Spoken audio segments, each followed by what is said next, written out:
பேசலாம்.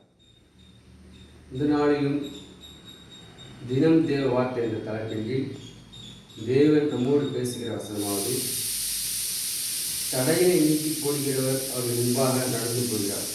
அவர்கள் தடைகளை நீக்கி வாசலால் உட்பிரவேசித்து கடந்து போவார்கள்.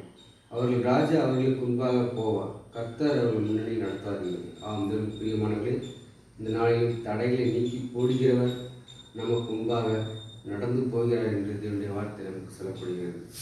இந்த நாளிலும் நம்முடைய வாழ்க்கை எப்படிப்பட்ட தடைகளாக இருந்தாலும், நம்முடைய வேலையில் தடைகளாக இருந்தாலும் சரி, நம்முடைய படிப்பு தடைகளாக இருந்தாலும் சரி, நம்முடைய தொழில் தடைகளாக இருந்தாலும் சரி, நமக்கு எந்த வித தடைகளாக இருந்தாலும் அதை நீக்கி போடுவதற்கு நம்முடைய கர்த்தராகிய இயேசு கிறிஸ்து நமக்கு முன்பாக போகிறார் என்பதை நாம் அறிந்து கொள்ள வேண்டியது அவசியமாக இருக்கிறது. ஜெபம் செய்யும். சோதரிக்கிற மண்டவரே, நான் ஒப்பு கொடுக்கிற மண்டவரே, தேவன கர்த்தராண்டவரே, தடைகளை நீக்கி போடு முன்பாக சொல்கிற வார்த்தை ஆண்டவரே, எங்களுடைய தடைகளை நீக்கி போடுங்க ஜெபிக்கிற மாட்டவர், போய் கூட நீக்கி போடு என்று விசுவாசிக்கிற மாட்டவர்.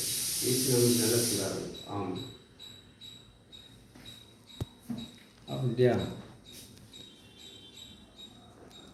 இன்னும் ஆன்ல இருக்கு. டக்குனு இதை ஆஃப் பண்ணி